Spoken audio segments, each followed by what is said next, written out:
আমি এখনই প্রমাণ করে দিচ্ছি যে মা বড় নাকি বউ বড়।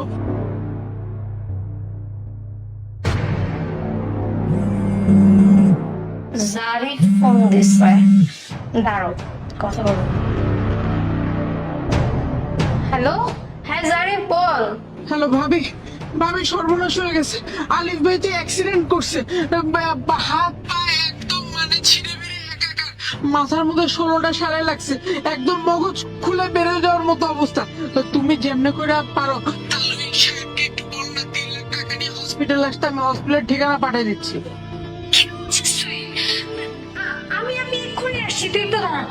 বাবা সর্বনাশ হয়ে গেছে, আলিফের অ্যাক্সিডেন্ট হয়েছে, নাকি মাথা চোখ বের হয়ে গেছে। চলো এক্ষুনি 3 লাখ টাকা নিয়ে আমরা হাসপাতাল যাবো, চলো। আরে বলছিস কি তুই? বস, আগে ঠান্ডা হো। কথা বুঝতে পারছিস কিছু? যার হাত পা ভেঙে গেছে, মগজ বের হয়ে গেছে, তার জন্য এত টেনশন কেন, এত দরদ কেন? সে কি বাঁচবে? বেঁচে থাকলে তো কোনো কাজে আসবে না, পঙ্গু হয়ে যাবে, অ্যাবনর্মাল হয়ে যাবে, কথা বলতে পারবে না। কি বলছো বাবা? আমার স্বামী হাসপাতালে আর আমি টাকা নিয়ে যাব না? ধর 3 লক্ষ টাকাই দিয়ে তাকে চিকিৎসা করে সুস্থ করে আনলাম, তারপর দেখা গেল তার একটা হাত নেই, একটা পা নেই, তখন সেটা প্রতিবন্ধী। এই প্রতিবন্ধী লোক দিয়ে তো তোর বাচ্চা কাচ্চা হবে না, কিছুই হবে না, তাহলে তোর লাভটা হবে কি বল? বাচ্চা কাচ্চার মায়ে যদি হতে পারলি না, তাহলে ওই প্রতিবন্ধী স্বামী দিয়ে কি করবি? তাকে বাথরুমে নিয়ে যাবি, বাথরুম থেকে আনবি, গোসল করাবি, হাতে খাওয়াই দিবি, এইসবই করবি তুই সারা জীবন। 3 বেলা রান্না বাইরে খাওয়াইয়া ওই প্রতিবন্ধী সেবা করবি? শোন মা, ওই ছেলের জন্য তোর চোখের পানি ফেলতে হবে না।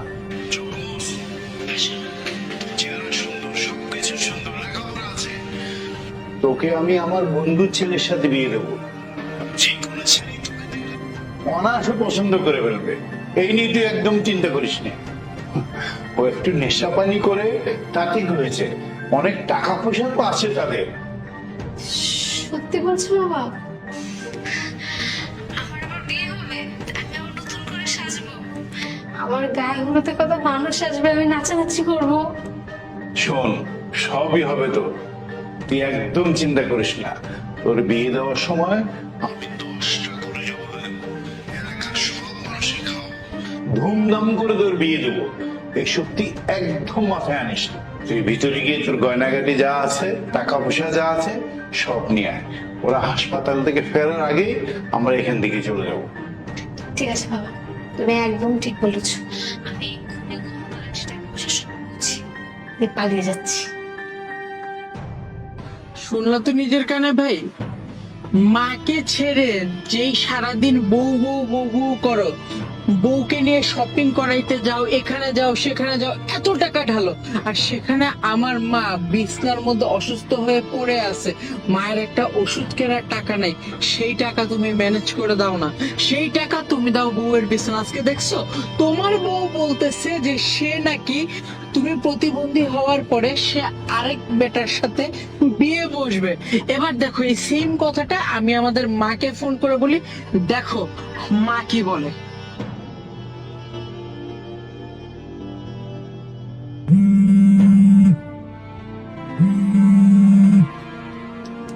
জারিফ,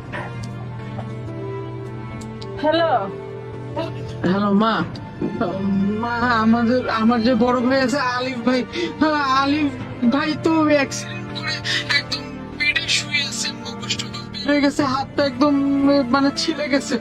ওইখানে ডাক্তার বলছে কি 2-3 লাখ টাকা লাগবে অপারেশনের জন্য। মা যেমনি করে পারো এই টাকাটা একটু ব্যবস্থা করে তুমি দাও না। কি হয়েছে আমার আলিফের? কি কেমন অ্যাক্সিডেন্ট হইলো? বাবা, এতগুলো টাকা, 2-3 লাখ টাকা আমি এখন কই পাবো গো? আর আর তোরা কই আছিস তোরা? অফিসের পাশের যে হসপিটালটা আছে ওইখানে আমরা আছি মা, তুমি আসতে লাগো মা, আমি বেরোইতেছি টাকা নেওয়ার জন্য। মা আসো মা, তুমি আসো। 3 লাখ টাকা, এত টাকা আমি কই পাবো? যাই হোক, তুই কোনো চিন্তা করিস না বাজান। একটা স্বর্ণের চেন আছে, ওইটা বেচে আমি টাকা ব্যবস্থা করে লইতেছি। বাবা, তুই আমার আলিমের কাছে থাক।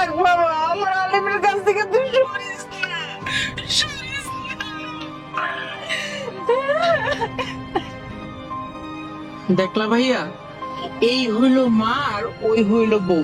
তোমার বউ বললো যে আরেকজনের সাথে সে বিয়ে বসবে, তার বাবাও সেটাতে সাই দিল। আর মা, তার কাছে ওষুধ খাওয়ার মতো টাকা নেই, সে বললো 2-3 লাখ টাকা নিয়ে আসছে তোমার চিকিৎসার জন্য। তো এখনো বোঝার কিছু বাকি আছে। চলো মায়ের দিকে যাই। ওরে আল্লাহ, আমার পোলারে তুমি আল্লাহ বাঁচিয়ে দিও। আল্লাহ আমার পোলারে বাজান, তুই কি জানি বলার, তুই কি আমার পোলা ঠিক আছে? আমার কিচ্ছু হয় নাই। আমি আমি একদম ঠিক আছি মা, আমি একদম ঠিক আছি।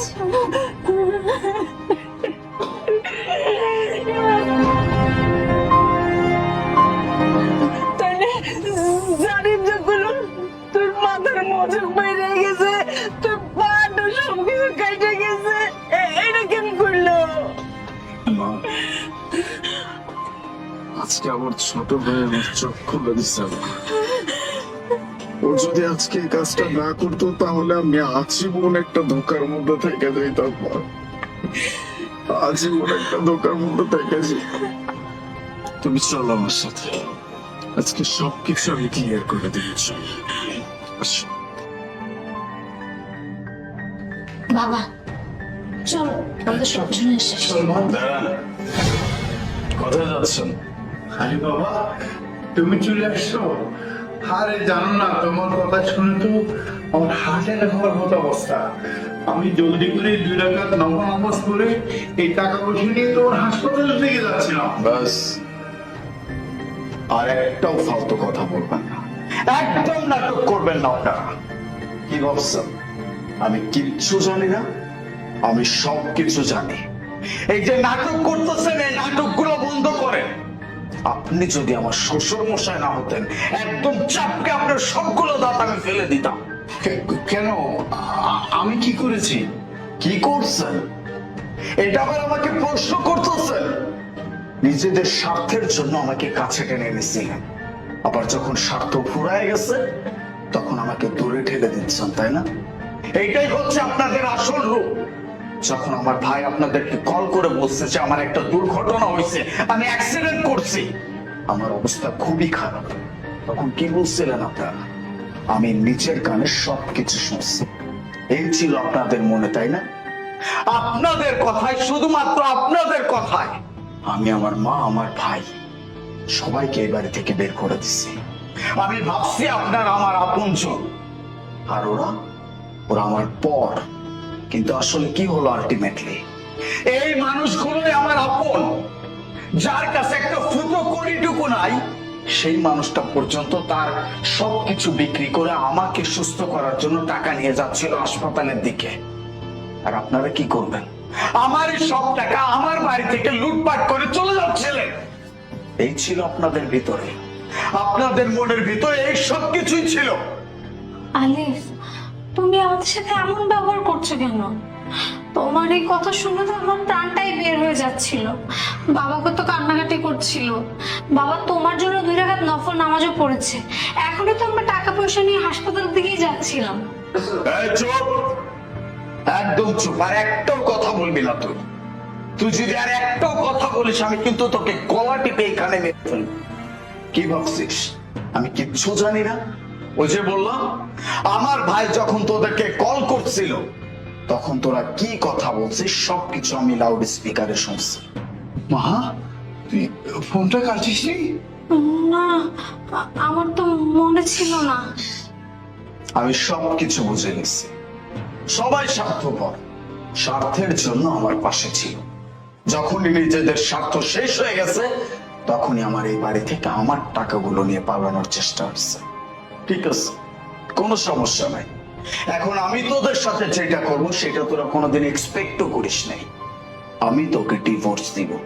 তোর মতো মেয়ের সাথে আমি সংসার করব না। আমার মা, আমার ভাইকে যারা ভালোবেসে থাকতে পারবে, যারা সম্মান করে থাকতে পারবে, আমি তাদেরকে নিয়ে থাকবো। নয়তো আমি আর কাউকে চাই না। বেরিয়ে যা। তোদের মতো মানুষের আমার জীবনে কোনো দরকার নেই। বাবা, বাবা, আমার মেয়ের কোনো দোষ নেই, সব দোষ আমার। আমার মেয়েকে আমি প্রলোভন দিয়ে এগুলো করেছি। বলছি না আমি আর কোনো কথা শুনতে চাই না, এখান থেকে চলে যেতে বলছি। আপনাদের কারো মুখ থেকে আমি আর একটা কথা শুনতে চাচ্ছি না।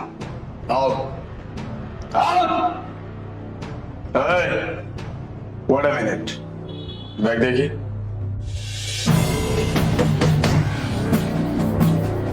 আমার সব টাকা নিয়ে তারপর যা হচ্ছে।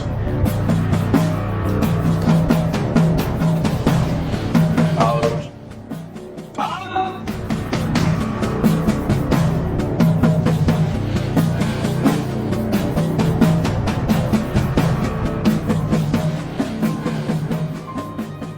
মা, তুমি প্লিজ আমাকে মাফ করে দাও। আমি সবকিছু বুঝতে পারছি। আজকের পর থেকে আমি তোমাদের সাথে আর কোনো রকম অন্যায় করবো না, না তোমার সাথে কোনো খারাপ আচরণ করবো।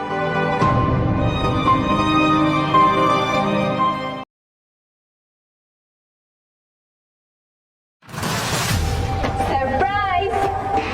আপনি কে? আপনি কে? আপনি আমার বাড়িতে দাঁড়িয়ে আমাকে জিজ্ঞেস করছেন আমি কে? এটা তো আপনাকে জিজ্ঞেস করা উচিত, তাই না? আপনি বলুন আপনি কে? এটা আপনার বাড়ি? জি, এটা আমার বাড়ি। আপনি কি কোনো দরকার এসেছিলেন? আমি আমার হাজবেন্ডের সাথে দেখা করতে যাচ্ছিলাম। আচ্ছা, আপনি আমাকে একটা কথা বলুন তো, আপনি আলিফকে কিভাবে চিনেন? হ্যাঁ, আলিফ আমার হাজবেন্ড। আপনি আলিফকে কিভাবে চিনেন? আলিফ আমারও হাজবেন্ড। এই, তোমার কি মাথা খারাপ হয়ে গেছে? কি বলতেছো এইসব? অবন্তী, কে আসছে? তোমার প্রথম স্ত্রী। সোনিয়া বাবু, তুমি এইভাবে এখানে, মানে তোমার তো ছুটি হচ্ছিল না। হ্যাঁ, তুমি একদম ঠিক বলছো। আমি ছুটি পাচ্ছিলাম না, কিন্তু অনেক কষ্টে আমি 2 দিনের জন্য ছুটি নিয়েছি। কারণ তোমার জন্মদিনে আমি চেয়েছিলাম তোমার সাথে এসে আমি কেক কাটবো, চেয়েছিলাম আমি তোমাকে সারপ্রাইজ দিব। কিন্তু এখানে এসে কি দেখলাম, তুমি নিজে আমাকে সারপ্রাইজ দিয়ে দিলে। তারপর দেখো তোমার নতুন স্ত্রীর সাথে দাঁড়িয়ে আছো একসাথে। Sonia, try to understand. তুমি ভিতরে আসো, বসো, আমরা ঠান্ডা মাথায় কথা বলি। আমি তোমাকে সব বলবো। এটা কি আমার জন্য নিয়ে এসছো? হ্যাঁ, এই গিফটটা আমি তোমার জন্য নিয়ে আসছিলাম, কারণ তোমার বার্থডে ছিল। আমি চেয়েছিলাম তোমার বার্থডেতে ভালো একটা গিফট করব, কিন্তু এসে কি দেখলাম, তুমি নিজে তোমার ওয়াইফের সাথে দাঁড়িয়ে আমাকে সারপ্রাইজ করে দিলে। আচ্ছা, তুমি আমাকে একটা কথা বলো তো, আমার ভালোবাসায় কিসের কমতি ছিল যে তুমি এভাবে আমাকে ধোকা দিলে? তুমি আমাকে এত বড় ধোকা কেন দিলে? তুমি কেন দ্বিতীয় বিয়ে করলে? দেখো সোনিয়া, আমি মানতেছি যে আমি তোমাকে অনেক বড় একটা ধোকা দিয়ে দিছি, তবে এখানে কিন্তু আমারও দোষ নেই। আমি যখন তোমাকে বিয়ে করছি তার আগে থেকে অবন্তীর সাথে আমার সম্পর্ক, আমি আমার ফ্যামিলিতেও জানাইছিলাম, কিন্তু তারা আমাদের সম্পর্ক মেনে নেয় নাই। তোমাকে পছন্দ করছে, তোমার সাথে বিয়ে দিতে চাইছে, আমি বিয়েটাও করে নিছি। কিন্তু তারপর কি হয়েছে, তুমি আমার সাথে কতক্ষণ থাকো, মানে কয়টা দিন তুমি আমার সাথে থাকো? তুমি দেশের কাজের জন্য বর্ডারে চলে যাও, দেশের বাইরে চলে যাও। আমি কি করব? আমি তো একটা পুরুষ মানুষ নাকি, আমারও তো একটা মানুষ দরকার। আর সেখানে আমার ভালোবাসার মানুষ ছিলই, তাই আমি ওকে বিয়ে করে নিচ্ছি। আলিফ, তুমি বিয়ের আগে থেকে ওকে ভালোবাসতে, তুমি আমাকে একটিবার বলতে পারতে, আমি নিজে থেকে এই বিয়েটা ভেঙে দিতাম। তুমি আমার জীবনটা কেন নষ্ট করলে? আচ্ছা, তোমার কি মনে আছে, শুধুমাত্র তোমার জন্য আমি পুলিশে জয়েন্ট করেছিলাম, কারণ তুমি অসুস্থ ছিলে, তুমি বাইরে যেয়ে কাজ করতে পারতে না। আমি আমার ফ্যামিলির অমতে তোমাকে বিয়ে করেছি, এমনকি পুলিশে জয়েন্ট করেছিলাম। আমি দিন রাত পরিশ্রম করেছি তোমার স্বপ্ন পূরণ করার জন্য, আর তুমি কিনা এইভাবে আমাকে ধোকা দিলে? তুমি অন্য একটা মেয়েকে বিয়ে করে নিলে। আচ্ছা, তুমি কি জানো যে একটা মেয়ের পুলিশের জব করা কতটা কষ্টের? সারা দিন রাত আমাকে পরিশ্রম করতে হয়, বৃষ্টিতে ভিজতে হয়, রোদ্রে পুড়তে হয়। কার জন্য করেছি? একমাত্র তোমার তোমার জন্য আমরা দেশকে সেবা দিয়ে যাচ্ছি, অথচ দেখো আমার ঘরের মানুষটা, যে মানুষটা আমার সবচেয়ে কাছে, সেই মানুষটা আমাকে চিনলো না। তুমি আমাকে এত বড় ধোঁকা দেবে, জানো আমি কখনো ভাবিনি তুমি আমাকে এত বড় ধোঁকা দেবে। সোনিয়া তুমি কেন বুঝতেছো না? দেখো আমি তো তোমাকে বলছি নাকি, বুঝিয়ে বলতেছি আমি তোমাকে। ভিতরে আসো, এখানে এখানে দাঁড়িয়ে নাটক করো না প্লিজ, আসো। আর কি বলতে চাও তুমি? তুমি আমাকে ধোকা দিয়েছো, ওই মেয়েটাকে ধোকা দিয়েছো, আর কি বলার আছে তোমার? তুমি ওকে ধোকা দিয়েছো, আমাকে ধোকার মধ্যে রেখেছো। একটা সম্পর্ক তো ঠিকঠাক ভাবে রাখতে পারতে তুমি। সোনিয়া প্লিজ আমার কথাটা শোনো। এত বাজে একটা কাজ করার পরও নিজে নিজে সাফাই খাচ্ছো, তোমার কি একটু লজ্জা বোধ বলতে কিচ্ছু নেই? দেখো তোমার সাথে কথা বলার আমার কোনো ইচ্ছে নেই, তুমি এই মুহূর্তে আমার বাড়ি থেকে বের হয়ে যাও। তুমি হয়তো ভুলে গেছো এই ফ্ল্যাটটা আমি কিনেছিলাম, আর এটার ইএমআই আমি এখনো ভরছি, তাই এই বাড়িতে থাকার তোমার কোনো অধিকার নেই। এই মুহূর্তে আমার বাড়ি থেকে বের হয়ে যাও। সোনিয়া তুমি এসব কি বলতেছো? আমি ওর হাজব্যান্ড, আমি তোমার স্বামী। এভাবে আমাকে বাড়ি থেকে বের করে দিলে আমি যাবো কোথায়?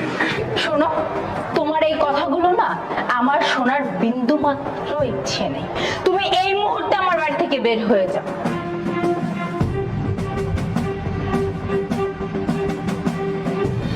আপু দেখো, এই সব কিছু আমার জন্য হয়েছে।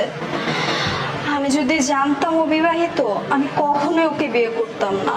তুমি পারলে আমাকে মাফ করে দিও। এই বাড়ি, এই সংসার সবই তোমার, আমার কোনো অধিকার নেই এখানে। তুমি তোমার বাড়িতে সুখে শান্তিতে থাকো। দেখো আমারও এমনটাই মনে হয়েছিল যে আলিফ শুধু আমাকেই ভালোবাসে, কিন্তু তোমাকেও মিথ্যা বলেছে, সে আমাকেও মিথ্যে বলেছে। আমি তো কখনোই জানতাম না সেইভাবে মিথ্যা বলবে। আর শোনো, তোমাকে এই বাড়ি ছেড়ে কোথাও যেতে হবে না। আর কোথায় বা যাবা? যেখানে যাবা লোকজন তোমাকে বাজে কথা বলবে, কথা শোনাবে। শোনো, আজকের পর থেকে তুমি এখানেই থাকবে। আমি তো বাড়িতে থাকি না, বিভিন্ন সময় আমার বিভিন্ন জায়গায় ডিউটি হয়, সবসময় আমার দৌড়াদৌড়ির উপর থাকতে হয়। আজকের পর থেকে এই বাড়িতে তুমি থাকবে। আর তার থেকে বড় কথা কি জানো, এই বাড়িতে ওর আমার অনেক স্মৃতি। এই বাড়িতে যত থাকবো আমার তত কষ্ট হবে, তাই আমি চাই না এই বাড়িতে থাকতে। তুমি থাকো, আমি আসছি।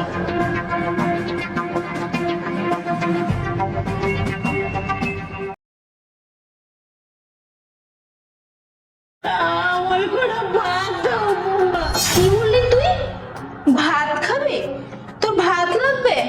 আচ্ছা ঠিক আছে, দিচ্ছি।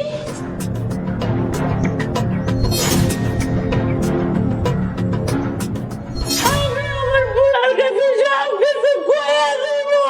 তাই না বেবি?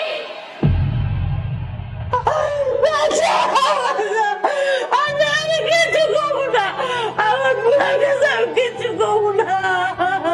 কিরে এখন চিৎকার করতেছিস কেন? হ্যাঁ দেখ, আমি তোকে খাবার দিতে পারি, কিন্তু তুই যদি তোর ছেলের কাছে আমার বয়ফ্রেন্ডের ব্যাপারে কিছু না বলিস তো। কব না, তুমি তোমার বয়ফ্রেন্ডে কব না, আর ভাবতে না।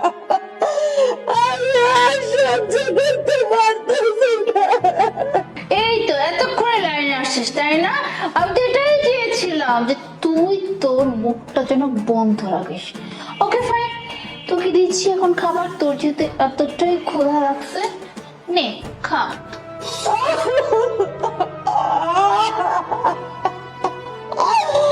আমি তো কইছি আমার বুড়ার কাছে আমি কিচ্ছু কব না, তবুও কেন তুমি আমার খাইতে দিতেছো না?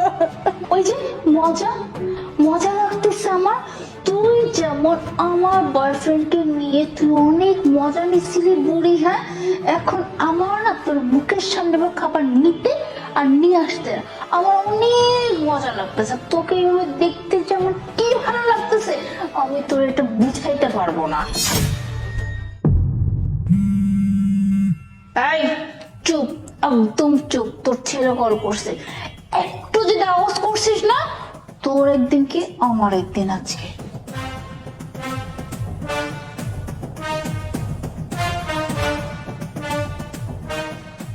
হ্যালো, কেমন আছো? আমি তো ভালো আছি, তুমি কেমন আছো? আলহামদুলিল্লাহ। আচ্ছা, মা কেমন আছে? মাকে ঠিক মতো খাবার দিচ্ছ? মা মা তো ঘুমাচ্ছে। আর বলো না মার খাবারের কথা। মার যেখানে কি হয়েছে আমি না বুঝতেই পারতেছি না, জানো।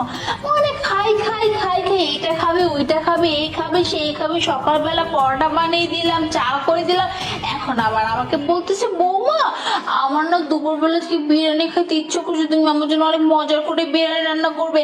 আমি জাস্ট পাগল হয়ে গেছি তোমার মার এই এক একটা ফরমাইশ পূরণ করতে করতে, আমি আর নিতে পারতেছি না। বুঝতে পারছি। আচ্ছা শোনো না, তোমার জন্য একটা সারপ্রাইজ আছে। সারপ্রাইজ? কি সারপ্রাইজ দিবে, আর কিভাবে দিবে? ও বুঝতে পেরেছি, নিশ্চয়ই তুমি কুরিয়ার করে পাঠাচ্ছ। এখনই বোধহয় কোনো ডেলিভারি ম্যান আসবে, তাই না? না, কোনো ডেলিভারি ম্যান না, স্বয়ং তোমার হাজবেন্ড নিজেই আসবে।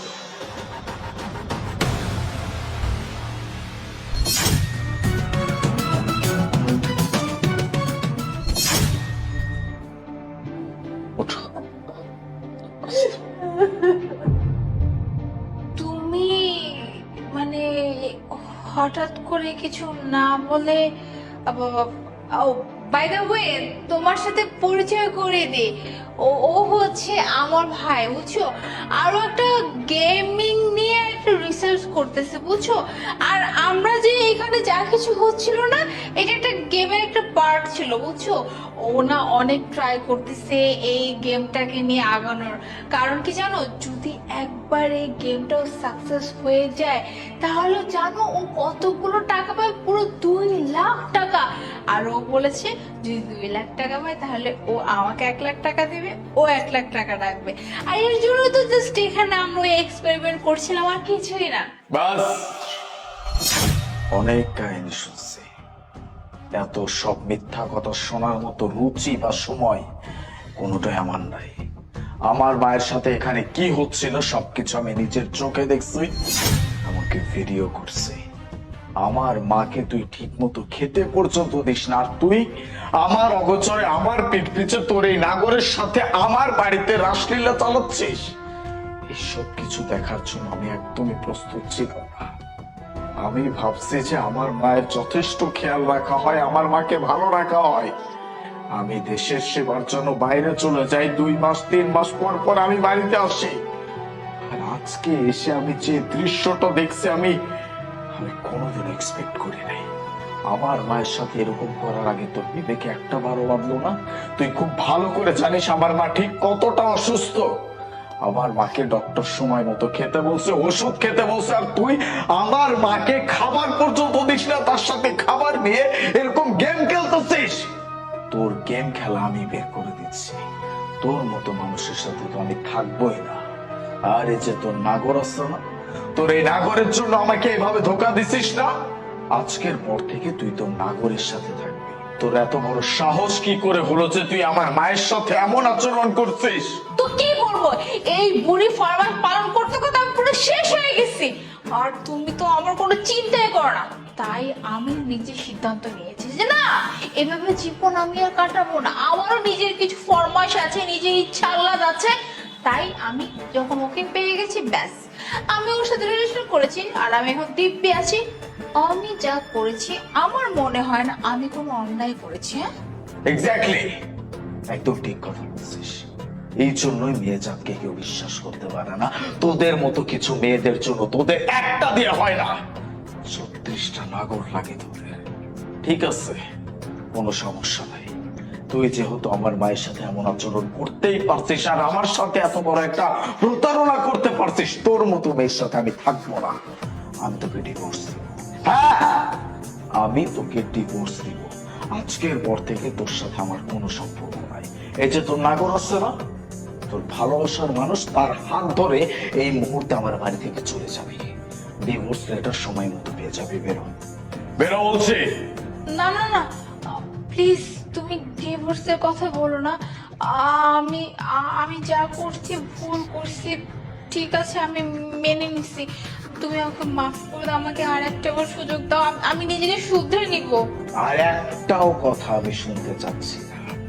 এখানে আর এক মুহূর্ত দাঁড়াবি, আমি তোর জানটা তোর দেহ থেকে আলাদা করে দিব। বেরোই তো মুসিরা, বেরোয় যা।